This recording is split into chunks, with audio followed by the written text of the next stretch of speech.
L'avortement est débanalisé depuis 1975. On peut faire croire que c'est un droit fondamental. Mais cela est contraire à tous les principes juridiques internationaux. La loi aujourd'hui autorise, facilite, rembourse, avec la complicité de notre gouvernement, deux types d'atteintes à la vie de l'enfant à naître. L'IVG et l'IMG. Le 31 mars 2014, tous les types d'avortements sont devenus remboursables à 100% par la sécurité sociale. Aujourd'hui, une femme sur 3 a recours à un avortement au moins une fois dans sa vie. L'âge moyen des femmes qui avortent est de 27 ans et 10% des femmes avortent 2 fois, 5% plus de 3 fois. Comment expliquez-vous qu'un enfant soit considéré comme un être humain le jour de sa naissance, mais que la veille, il ne le soit pas? Messieurs et mesdames les politiques, cette loi mortifère est passée il y a maintenant 50 ans, avec pour argument de supprimer tous les avortements clandestins. Comment expliquez-vous alors les 235 000 avortements par an en France? Comment expliquez-vous qu'un enfant soit tué toutes les 2 minutes en France aujourd'hui? Comment expliquez-vous que plus de 96% des enfants trisomiques soient supprimés avant leur naissance? 96%! 96% des enfants trisomiques sont supprimés avant leur naissance. Comment expliquez-vous la souffrance des femmes qui ont avorté et le silence des médias à ce sujet? Comment expliquez-vous que les associations maîtresses de la bien-pensance et du politiquement correct encouragent autant les femmes à faire cette démarche? Comment expliquez-vous que la seule aide apportée aux mères en détresse, et particulièrement aux jeunes femmes et aux jeunes filles jugées incapables d'être mères, soit la suppression de la vie? Comment expliquez-vous que les 2/3 du budget du planning familial proviennent de subventions publiques? Votre argent! Comment expliquez-vous que les associations qui accompagnent réellement les femmes enceintes en difficulté subissent des pressions gouvernementales pour fermer leurs antennes d'écoute? Est-ce que vous trouvez ça normal? Génération! Génération! Génération!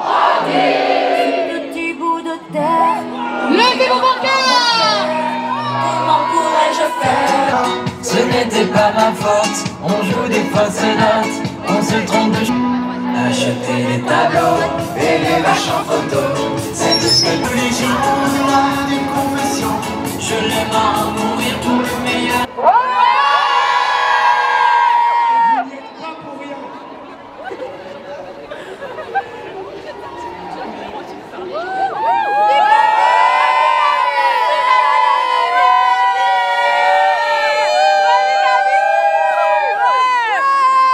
On est là, les trottoirs de Paris, on quittera pas à vous. On est là, les trottoirs de Paris, on quittera pas. Pour de marcher pour la ville et pour défendre les tout petits, les trottoirs de Paris, on quittera pas.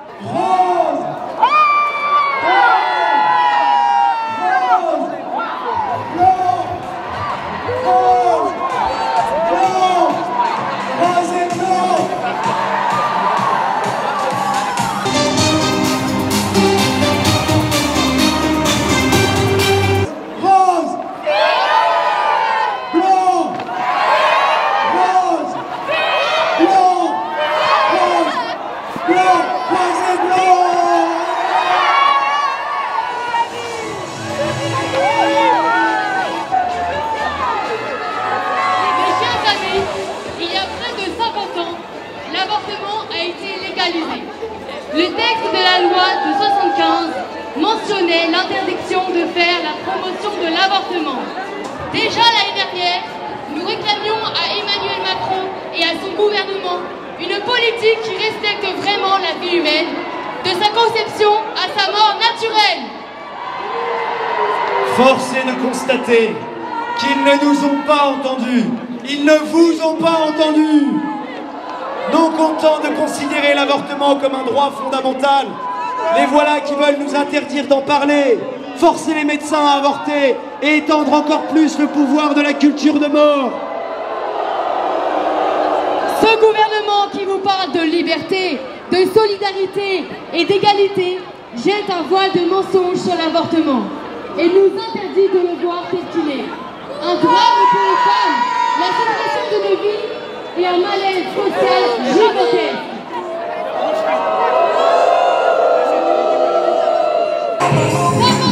Ça suffit, je dis non.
Quand je dis promis, je veux voir toute l'avenue qui aime sa pancarte.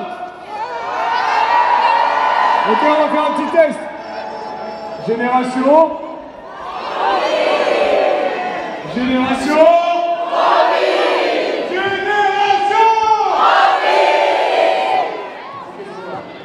Et a mis en place une convention citoyenne sur la fin de vie.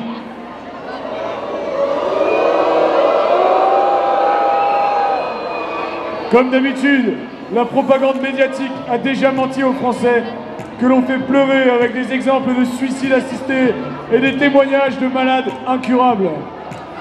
Et pourtant, il suffit de regarder nos voisins belges qui ont légalisé l'euthanasie depuis 20 ans. Les souffrances psychiques et physiques sont invoquées et l'euthanasie des mineurs est autorisée depuis 2014.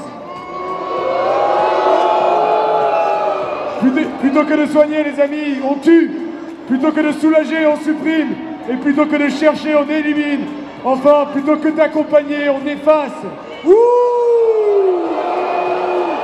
Alors, ils vont nous rassurer. Ils vont mettre des garde-fous, comme ils disent. Mais jusqu'à quand? Leur logique est la même que pour l'avortement. Toujours plus loin et toujours plus déshumanisant. Ouh! Après tout, une fois l'avortement légalisé, que peut-il y avoir de plus grave?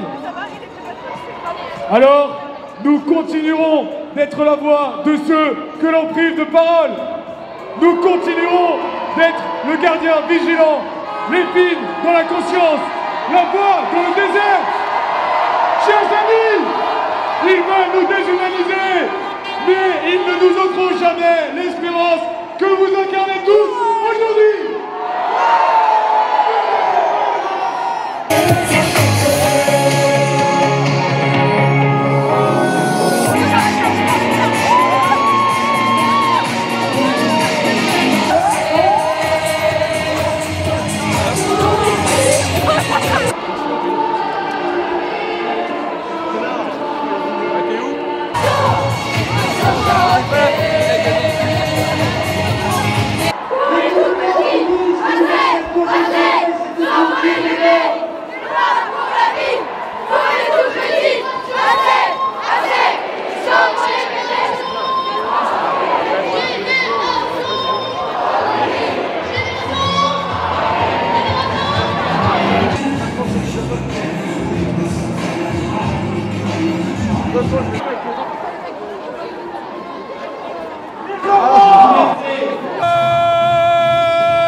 Ici, principalement, c'est pour la défense de la vie depuis la conception jusqu'à la fin de nos jours. Non, je crois qu'il faut continuer dans je veux dire, rien qu'à voir toute la quantité de jeunes qu'il y a aujourd'hui, c'est impressionnant et je pense qu'il faut les soutenir pour qu'ils continuent à lutter pour la vie. Bon, la jeunesse, c'est le futur, donc je pense que c'est important et je remercie beaucoup ces jeunes qui m'ont reconnu et qui m'ont appuyé. Alors je suis Mathieu Lavagna, je travaille dans le secteur de la théologie et la philosophie catholique et je suis auteur conférencier dans ces domaines et je suis aujourd'hui présent à la manif pour la vie, pour défendre la vie humaine de sa conception à sa mort, s'opposant ainsi à la fois à l'avortement, à l'euthanasie et à toutes les pratiques qui attaquent directement la dignité humaine. Et donc c'est pour ça que je suis présent aujourd'hui. Je pense que c'est important de militer pour ces combats aujourd'hui en France, d'autant plus que le gouvernement aujourd'hui continue beaucoup d'attaquer cette dignité humaine de sa conception à sa mort. Eh bien, je leur dirais qu'il existe de bons arguments rationnels fondés sur la science et sur la philosophie contre l'avortement. Aujourd'hui, on sait par les manuels d'embryologie, par la science, que la vie humaine commence d'exister au moment de la conception, c'est-à-dire qu'à partir du moment de la formation du zygote, un organisme humain génétiquement distinct est créé dans le ventre de la mère et continue à se développer jusqu'à l'accouchement sans changement radical. C'est le même individu, le même organisme qu'on tue par avortement. Et donc si c'est immoral de me tuer aujourd'hui, ça aurait été immoral de me tuer hier, de me tuer avant-hier, avant-avant-hier, et en remontant comme ça jusqu'au moment où j'ai commencé d'exister. Et j'ai commencé d'exister au moment de ma conception, et donc l'avortement est un homicide, le meurtre délibéré d'une personne humaine, et c'est pour ça qu'on s'y oppose aujourd'hui. Alors l'avortement est dangereux, alors peut-être il peut être dangereux médicalement, mais même s'il n'était pas dangereux, l'avortement est immoral parce qu'il tue directement un être humain innocent, indépendamment du fait qu'il soit dangereux ou non. J'ai écrit un livre qui s'appelle La raison est pro-vie, arguments non religieux pour un débat dépassionné. L'idée est d'argumenter rationnellement sur la question de l'avortement pour un petit peu dépasser aujourd'hui les débats houleux où les deux camps s'insultent mutuellement, en essayant de ramener ça au niveau de la raison et de l'argumentation scientifique et philosophique. Et donc j'invite les auditeurs à lire ce livre et à se faire une idée sur les arguments avancés par le camp pro-vie, qui est le camp que je défends. Alors vous pouvez le retrouver sur internet, sur Amazon, sur la Fnac et aussi à la Procure. Donc dans pas mal de librairies, il est disponible, mais normalement sur plein de sites internet, vous pouvez le trouver en tapant La raison et pro-vie Mathieu Lavagna.